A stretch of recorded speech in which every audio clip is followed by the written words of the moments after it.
podcast is part of the Sports Social Podcast Network.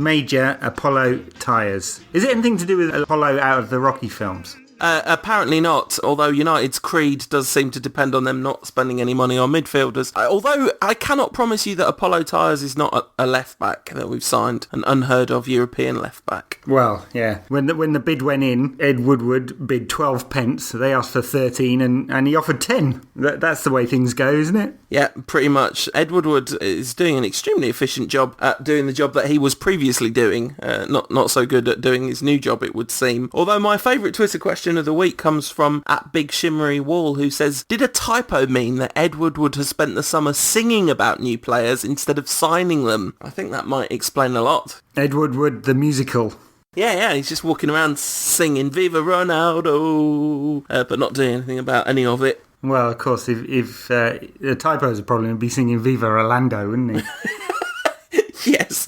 All kinds of other problems there. I'd accept Rolando, to be honest, at this point. So yeah, it looks like United have put in a bid for Fellaini and Baines, £28 million double bid, valuing Baines at $12 million, the exact same figure that was turned down last month, or June. Mind you, while the Baines bid is probably undervalued, you can argue about that one, but probably, given he's at the top of his powers and England international and just came off having a fine season, the Fellaini bid, probably about right. I can't say I'd value him more than 16 million myself. No, but we're not going to get him for that, are we? Clearly. We've now got beef with Everton. It's a East Coast, West Coast situation. They found our offer to be insulting and derisory. Backing up the whole kind of motif of the summer, which is that nobody is able to have one emotion at once. It's always two things. Wayne Rooney was angry and confused. Gareth Bale was annoyed and disturbed, and Everton found the offer both insulting and derisory. Is there a context other than football transfers which the word derisory can be used? Yeah, I'm sure it must be used in politics all the time. His efforts to be a better human being were considered by the opposition to be derisory. Something like that. Maybe. I put that question to Twitter. Yeah. Best answer, Ed. He's very smart, but the size of his penis is derisory. Cruel and unusual. And not true, folks. No, clearly not. Otherwise, never mind. It's all going in a terrible direction. Not your penis, the show. We played a football match, Edward. Manchester United played Swansea at football, and it turns out that Manchester United are better than Swansea at football by a tune of 4-1. And what a series of goals they were. Season kicking off with a bang. Yeah, I mean, if you cut the 5 moments of goals out of the game, it was a pretty even game, wasn't it? I mean, it sounds ridiculous, but actually Swansea had large periods of possession of the ball and looked at the very tidy, neat outfit that we know them to be. But the quality of United's goals was absolutely stunning. I mean, 3 worldies in there, weren't there? And one from about half a yard out. Yeah, but even the one from half a yard out featured a lovely cross from Evra, a really nice bit of movement from Van Persie and Welbeck to get themselves into the positions to do the damage, and a really kind of calm, threaded little ball from Valencia. So it was now no slouch itself, but obviously it looked more of a slouch in the face of the goals. And I think, before we get into the discussion of the tactical flow of the match, just to spend a bit of time on those goals. The first one, I mean, it's some pretty woeful defending in that goal. To just leave Robin Van Persie on his own in the box seems negligent at best. Well, absolutely. I mean, there's no one better in that area right now, is there, in world football?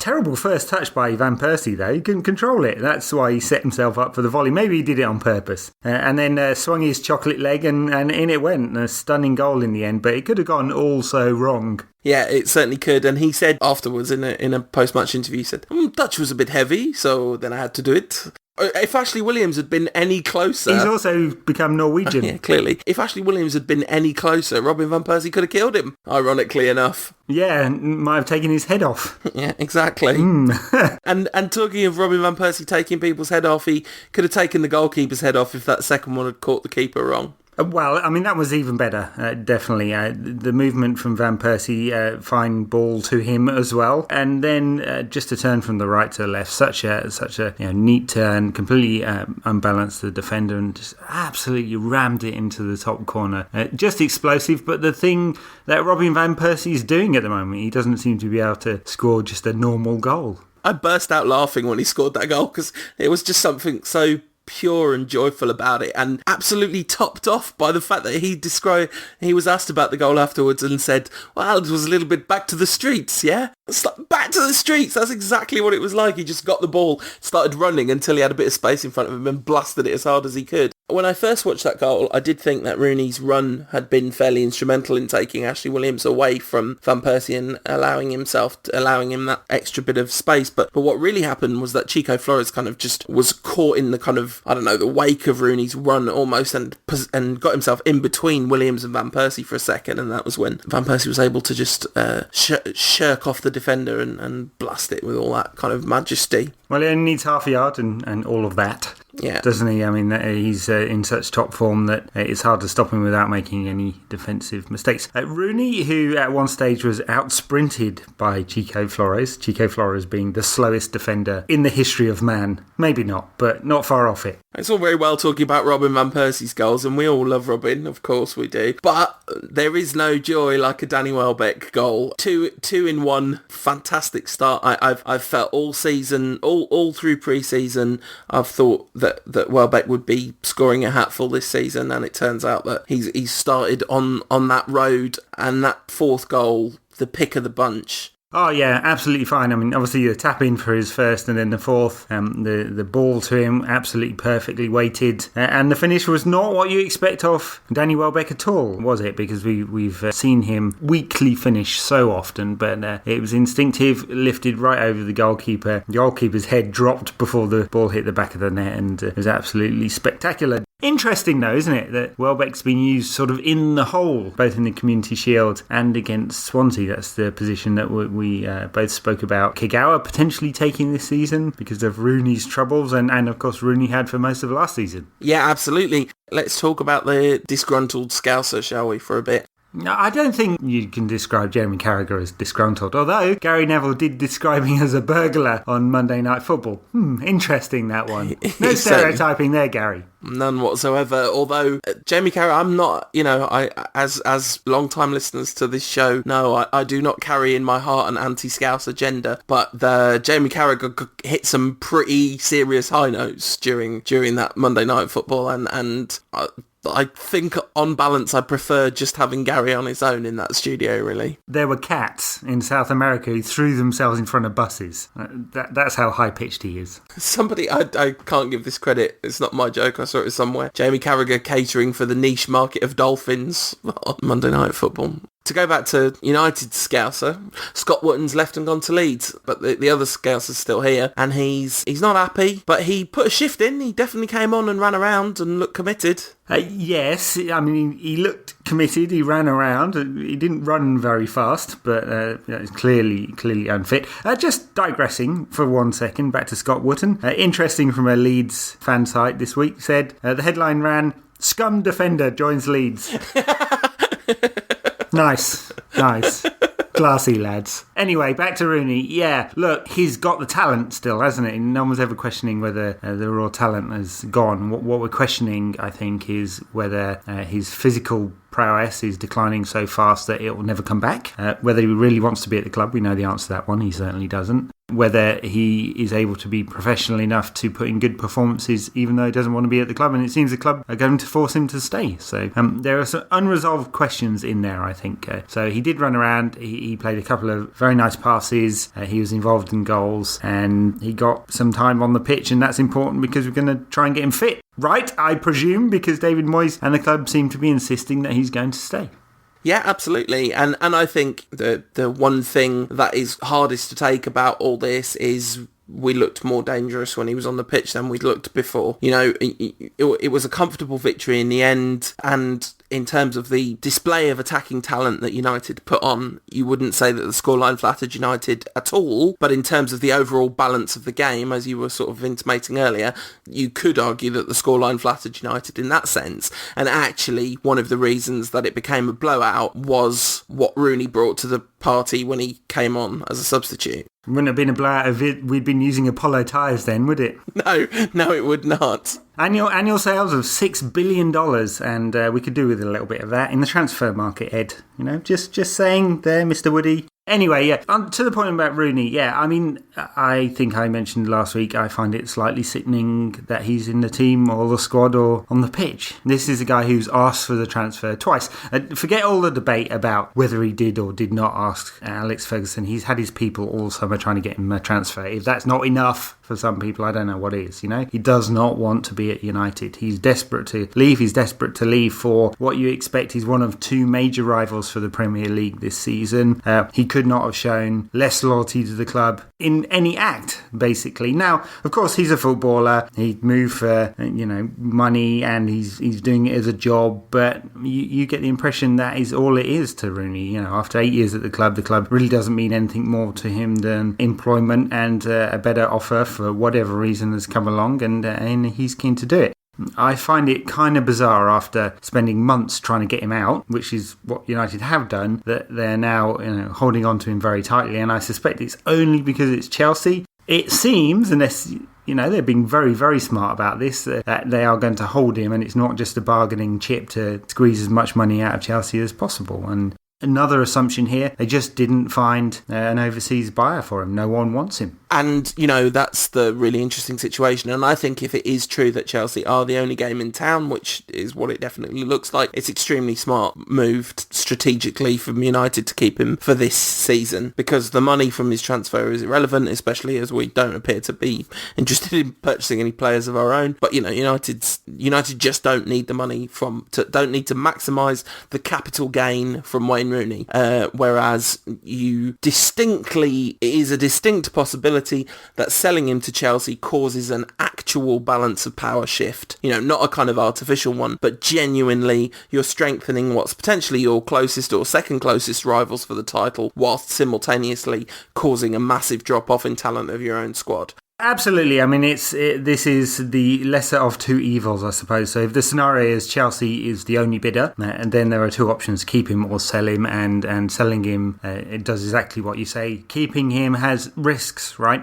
Unfortunately, I don't think Rooney is the kind of player to really knuckle down. Now, he might be really effective still, but I suspect we're going to get somewhere between sort of 75 and 85% of the peak Rooney this season. It makes a difference when he's not happy, right? We saw that last season. He was sulking. He's not as effective. He's frustrated on the pitch, and it just doesn't work as well. His performances aren't as good. But there you go. It seems to be what is happening.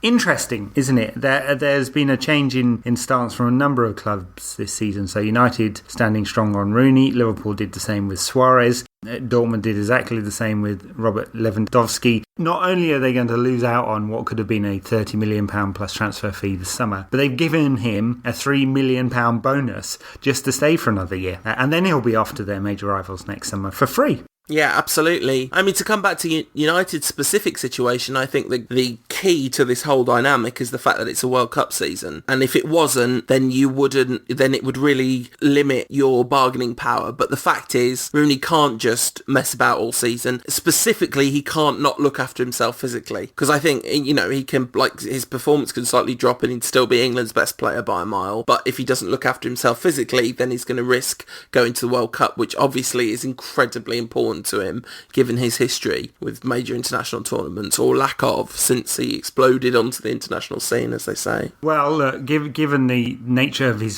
decline, and I think we can say it's that, this could be his last tournament, or last big one, or last opportunity to really star at a tournament. You are right. He's going to be England's best player there, whatever. And so he doesn't need to have a stellar season to go to the World Cup or be in England's first 11. He's going to be in the first 11, right, as long as he's fit. But you're also right that he does need to keep himself in shape. We'll see. He needed to keep himself in shape for England before and for United, and he didn't necessarily do that, did he? So I wonder whether he's just professional enough and whether he just wants it enough anymore. Does he? Talking of Robin van Persie's streets, is the street player Rooney still got it? Is he still that same guy? I had a debate with a few people on Twitter about whether Rooney was better than he was at 18, and I've got this theory that he's probably not. Now, of course he's more mature, of course he knows how to impact on games in ways that he didn't when he was 18, but he was so explosive then. The pace, the ability to beat a man, the fact that he wasn't scared about taking on players. And when's the last time you saw Rooney actually beat a man? He doesn't do it anymore, So there's so much about his game when he was 18 that he's lost over the years, including that kind of physical aspect, which he just doesn't seem to have anymore. I mean, there are many times when you would, in a theoretical universe, where you could bring 18-year-old Wayne Rooney on as a sub for himself. Now, you definitely would. You definitely would. Because, as you say, he had a very different sort of impact on games. But, I definitely think that selling him to Chelsea would be a mistake unless it is as part of this elaborate transfer window roundabout domino effect thing that could happen, whereby all the different transfers all lead to each other and we end up with very major world stars coming to the club to replace him. Which ones are those though? That's the problem. So Fabregas is not leaving this summer. Nope. Yeah, I don't think Lionel Messi's available, unfortunately. Well, I'm surprised we haven't bid for him, to be honest. Well, yeah, Lionel Messi, £12.75 and a bag of frogs. Bargain. Yeah, I mean, the other player we're interested in, Lewandowski, I've just said is not moving this summer, and then he's off to Bayern next summer. So there is, of course, a dearth of real stars, but there's talent out there, and you've got to wonder what United are planning for that now. I mean, it looks like all chips are being laid on Fellaini and Baines, which is an odd one for me, really odd. Anyway, we are digressing because we were talking about the Swansea game, and aside from the brilliant goals and the interesting performance from Wayne Rooney, it was a good run out for United. I don't think United were 4-1 winners in terms of the performance, though. They weren't, but as I said, except for in the very crucial field of genius attacking football, which, it does, it's, you could argue that Robin van Persie last season papered over the cracks at United, but if you're going to paper over the cracks, I'll do it so incredibly well that you end up winning the league. And I obviously the narrative before that game is everyone basically who is paid to talk about football has suggested that Manchester United are most likely to finish third this season. They're third favourites for the league. And Robin van Persie took great umbrage at that being pointed out to him after the Community Shield, and his presence does make that slightly ridiculous, but it's all built on very narrow margins at the moment. And if there is an injury of significance to Michael Carrick or Robin van Persie or both, then we're completely and utterly up a creek without a paddle. The extent to which we're reliant on those two players it's just insane. The two key players for United, aren't they? Carrick and van Persie. One who might be a key player and certainly has been in the past, and I wasn't quite sure whether he would have a great season or not, is Nemanja Vidic. And doesn't he look fit and in great shape? And that's absolutely fantastic to see. Yeah, and you said in our season preview that Vidic and Ferdinand are not going to be able to play together this season. It's very, very early days yet, but they were brilliant, the two of them together as a combination. Swansea attacked a lot, but they didn't really threaten that often. The two times they did was the goal that was ruled out offside. Michu had a chance to score from a corner, which he didn't take very well. And then the goal... Danny had a wonderful game and probably would have won man of the match if it wasn't for what he did in the build-up to Swansea's goal. You don't dribble there, son. That's not where you dribble. Yeah, he couldn't decide whether he was dribbling or trying to backheel it or what. Yeah, it was a pretty awful defensive mistake. After he made one for England, of course. Yeah. In midweek, yeah, very weak header out. Maybe not his strong point there, defending, I don't think. Rio and Vidic definitely let him know how they felt about what he had just done, so he probably won't do that again in a hurry. No, he certainly won't. So Rio and Vidic, I don't think I ever said they would never play together, but it changes the nature of how United defend. They defend a little bit deeper. They will have to, right? The pace isn't quite there, but defending the box is what Vidic does. Still outstanding. Beating a player for pace, probably not going to happen anymore, but it's good to see him so fit and looking in great shape and hungry, and he wants to play. Another slight digression. Interesting quotes from Vidic recently in which he said there was a time in which he had the opportunity to move and he thought about it too. And so therefore he kind of understands where Wayne Rooney's head is. I'm paraphrasing there, but he said something along those lines.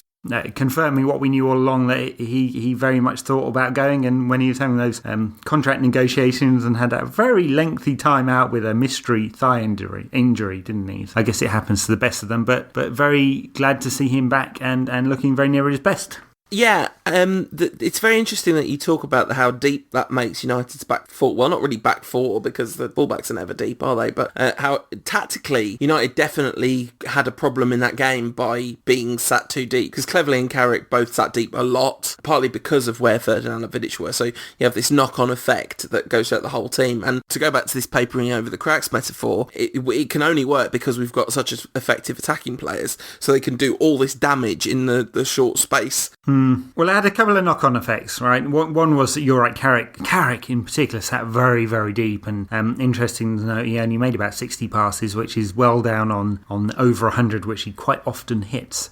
So part of that was because Swansea had more of the ball, but also part because Carrick just wasn't the pivot around which the United team played in the same way. Cleverley had a quiet game as well, because he spent most of the time screening, and as a result United went quite direct sometimes.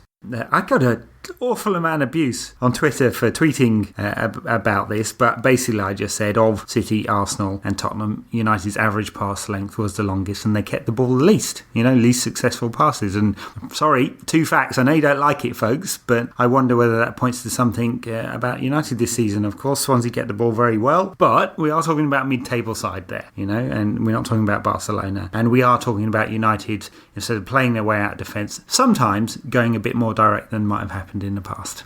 Interesting to see goals coming from crosses from the left back. It's like, I didn't think Moyes would make too many tactical changes, but that is obviously clearly very important to Moyes.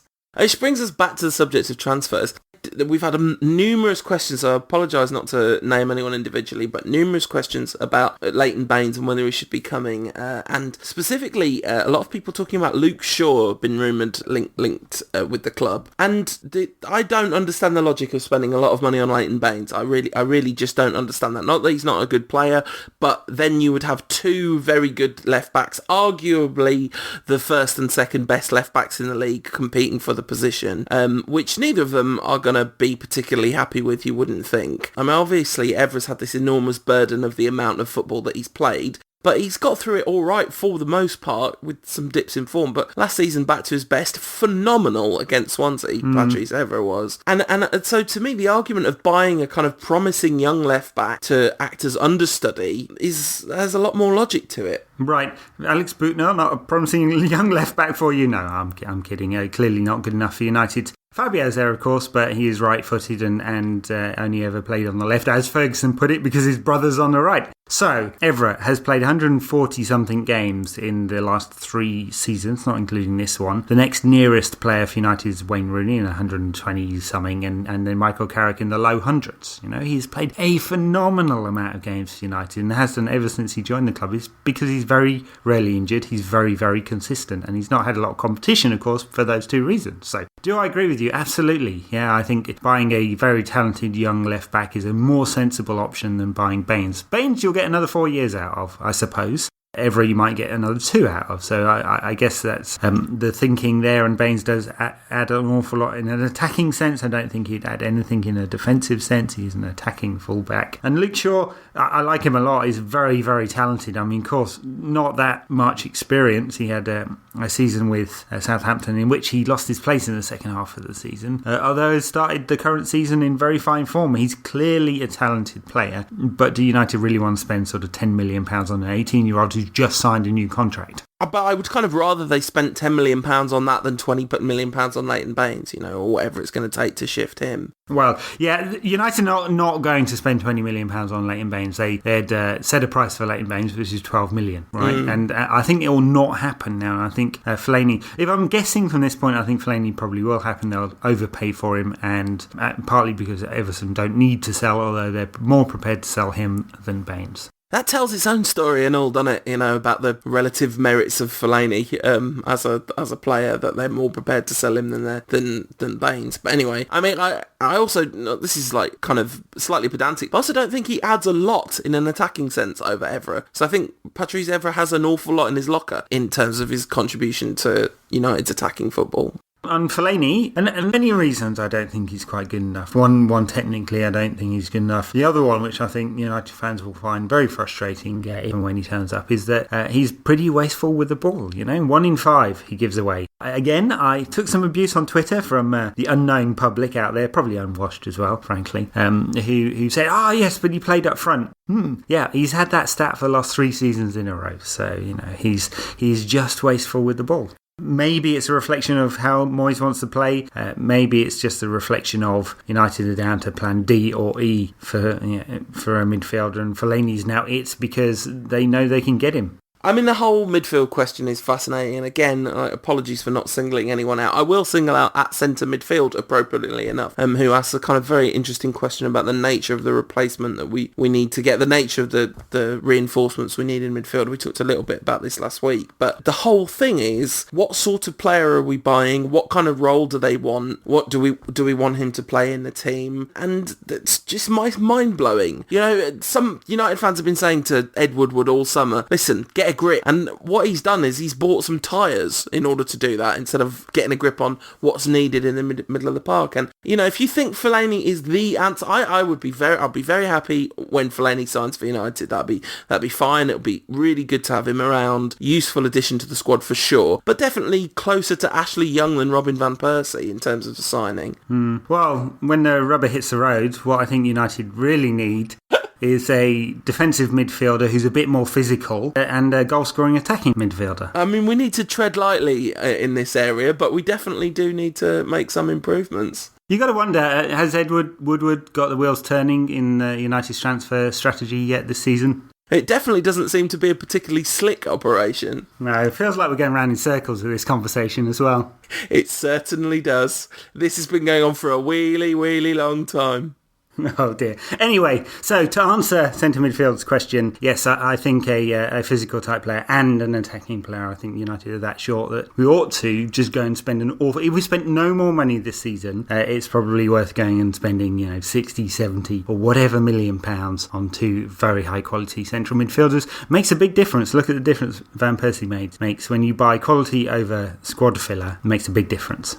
A really interesting question from @Ehashug, who claims to be Rankcast's #1 Ugandan fan, so big thanks for that, saying, do you think that Real Madrid buying Bale opens the door for a deal on Modric? But actually, Real Madrid there's all sorts of rumours that they're selling more members of their midfield, making Modric deal seem remarkably unlikely. Yeah, well, they're pretty overstocked, Madrid, at the moment. But Modric started at the weekend. He was pretty good. I think they might let wide player go, so Di Maria seems the obvious target there. And Ozil, I think they'll keep. I know there's been some speculation there, but I think he's the most natural number 10 that they have in the squad. And I'm sure they'd love to get rid of Kaká if they could, but no one really wants him for the kind of fee that it would take and his astronomical wages. @CharneyOD says, are we better off to stop fussing over transfers for this window? Try not to unsettle the squad we have.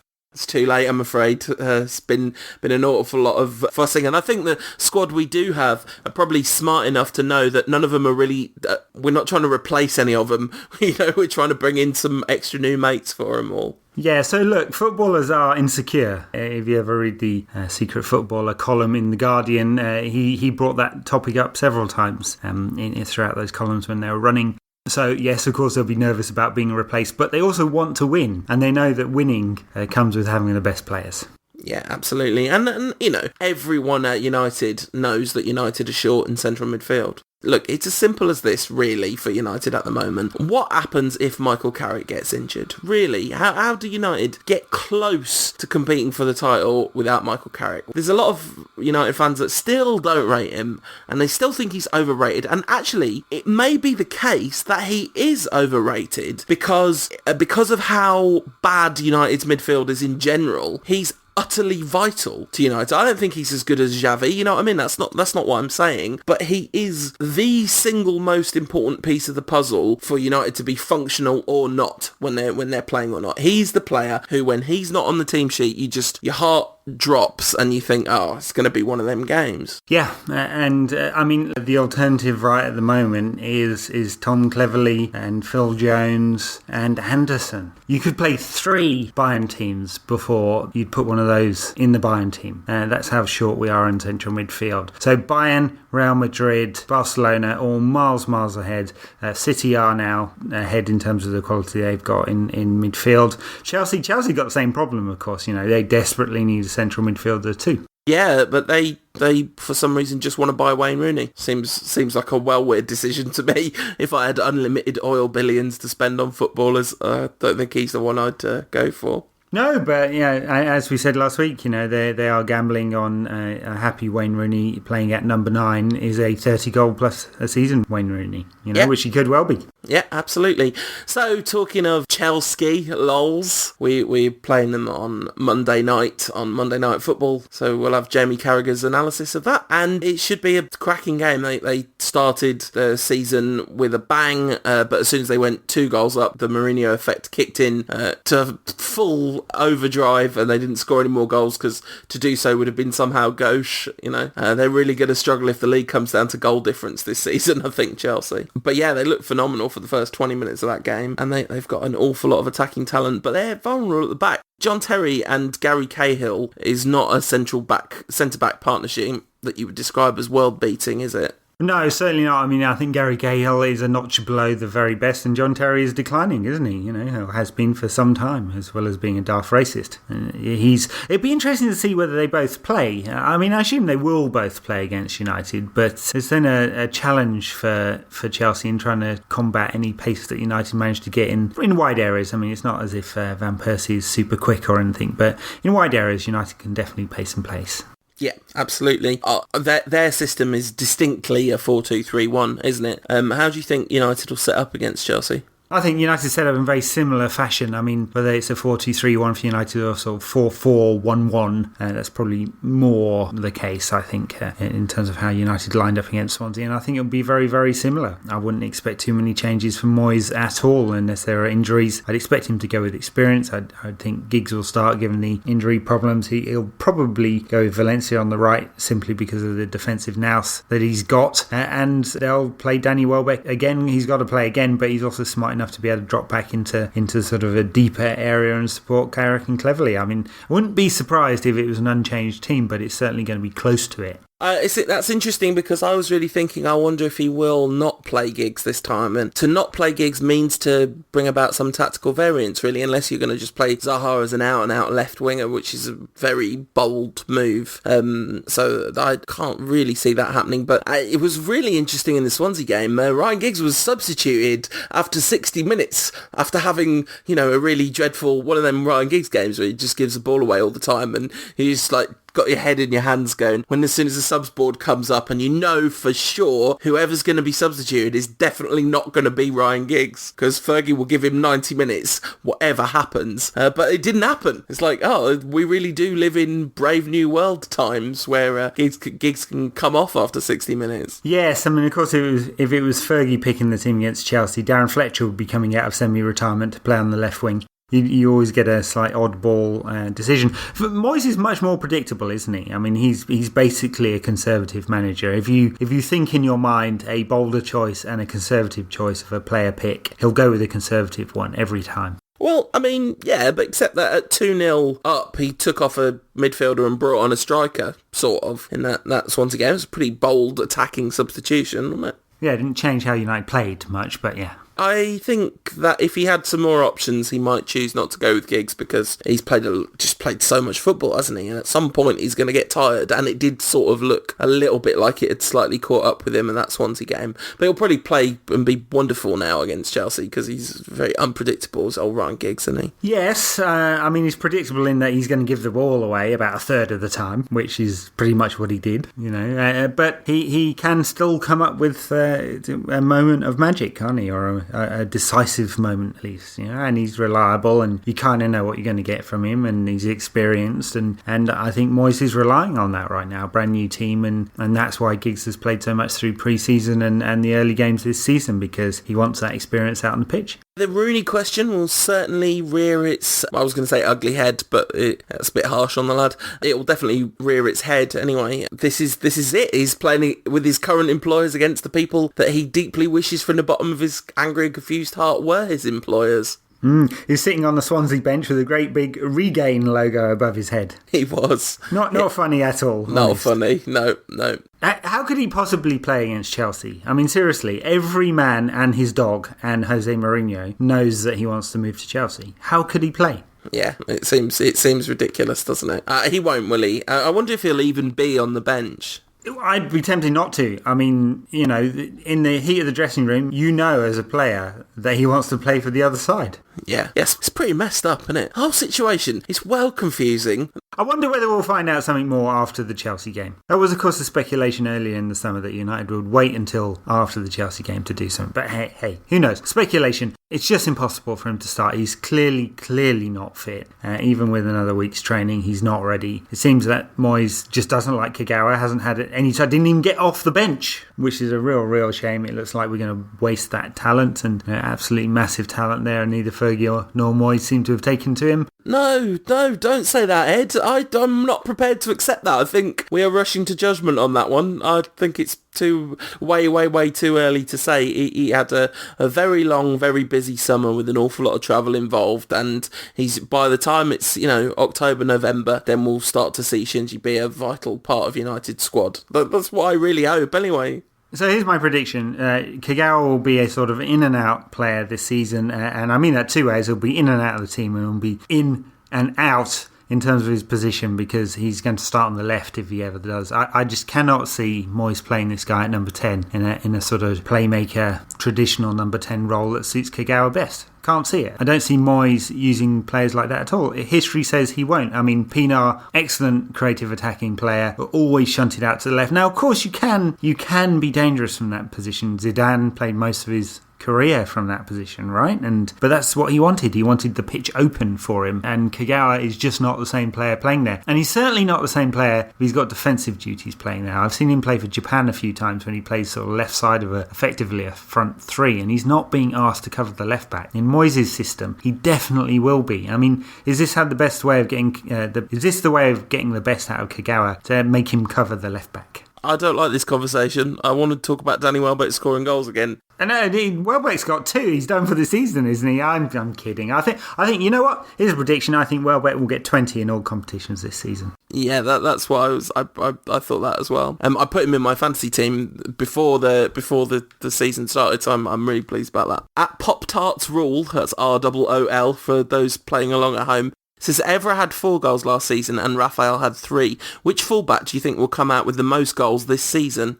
Well, Raphael's out for a month, so I guess given that Evra is going to get about nearly 10% of the season more, it's going to be Evra. Yeah, absolutely. Nearly had one cleared off the line against Swansea from his devastating attacking headers. He's amongst the top headerers of the ball at the club, it seems. All 4'2" of him. So at Jack K. Holt asked the question on everyone's lips, really, which I kind of an interesting point about the way football fans think about transfers. Would you rather us overpay for Fellaini, say 30 million, or sign no one at all? Essentially no one, I suppose, because maybe that means we go and get a really top player halfway through the season. Of course, logically, that won't happen. So, maybe that's not the best thing. I just think it's really dangerous. I think if you start paying a lot of money for players who are just not quite the best, it never works out in the way you want it. He's not suddenly going to become world class. We know what he is. He's 26 in November. This is it for Fellaini. He's not going to suddenly get a lot better. Okay, he might get better playing with better players, but he's going to be what he is. He is not going to be running filling the midfield for United. He's a functional player when he plays in there. Everton decided they could get the best out of him by playing him up front and launching it long at him. And that's what really worries me. Yeah, absolutely. I mean, I think there's an interesting thing about, I've seen a lot of talk about, we shouldn't overpay for this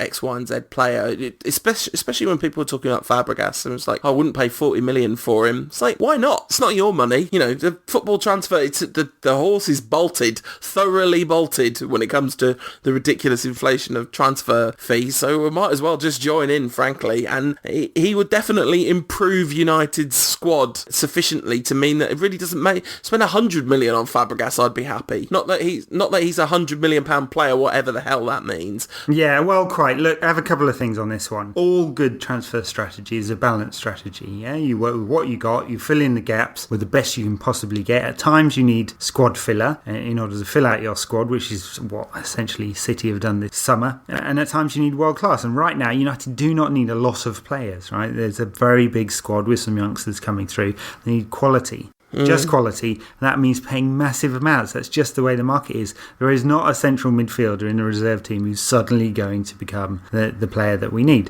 So we can spend the season not being very good in there, or we can spend the season being a little bit better than not very good with Fellaini, or we could spend the season being very good in there by spending a huge amount of money on the top. I don't really see it very complex. That's what it is. So if Fabregas was available, and it seems like he's very much not available, it wouldn't really matter what United paid to get that player because it's worth it. Yeah, absolutely. And by the way, for anyone who's doubting how good he is, just go watch a replay of Barcelona's game. Okay, so they were playing Lante, who completely caved defensively, but Fabregas ran it. He was the player around which everything happened. Yeah, absolutely. And Fabregas ran the midfield for Barcelona. It shows you how likely it is that he was ever going to come to United. Bizarre.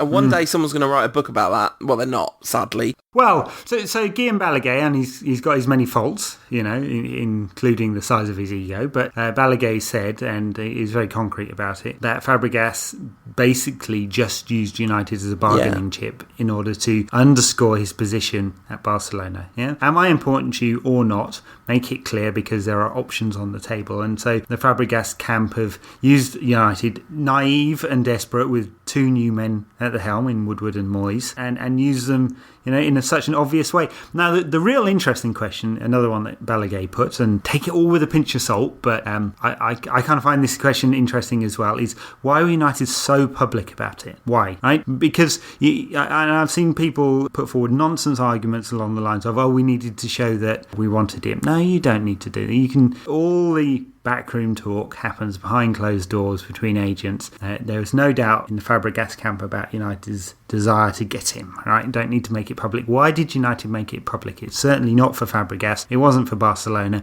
It was for someone else. So who do you think that is? Is it the Arsenal model of claim to the fans that you're in for big name players to make you seem big? Arsenal model? We've been doing it for years. It's not the Arsenal model, it's the United model. Really? We just managed to fill in some gaps. No, I don't know. I mean, not like this. Not like this. I mean, you compared it to the Ronaldinho transfer, but the Ronaldinho transfer wasn't like this. We messed that one up publicly, but it wasn't, that was just the way the transfer was handled. That wasn't an impossible... It never looked like that was a completely impossible transfer at the time. United have bought big name players over the years, quite a lot of them really. And I don't remember United ever doing this. It's spectacular how incompetent. I mean, even the Fellaini and Baines bid this week. At what point did anyone in the United hierarchy think that would be accepted?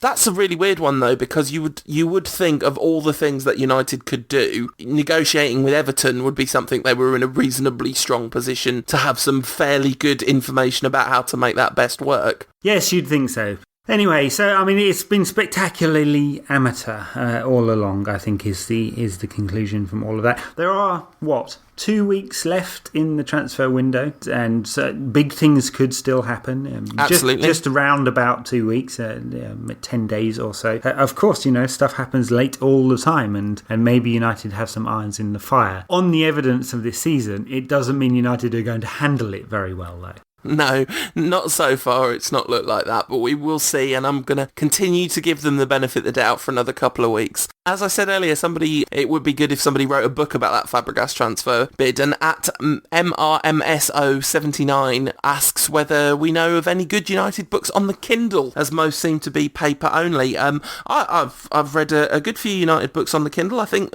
Auclair's Cantona biography is available on Kindle. Sam Pilger's Best United 11, a really good read. And that's available if you've got an actual Kindle on the Kindle lending library if you're Amazon Prime. Deepest Red, a fantastic anthology of United writing that came out at the beginning of last season, really good. And I enjoyed Scott the Red's season preview on Kindle, Play Like Fergie's Boys. That's a collection of interviews with journalists and internet football writers about United's potential for the season. Lots of interesting to see a lot of the football journalists write in a much more honest way than they sometimes do in the paper, or let's say a more direct way, not in a more honest way, but like interesting to see football journalists swearing in print. Don't see that very much. But yeah, so... except in The Guardian. Yes, of course.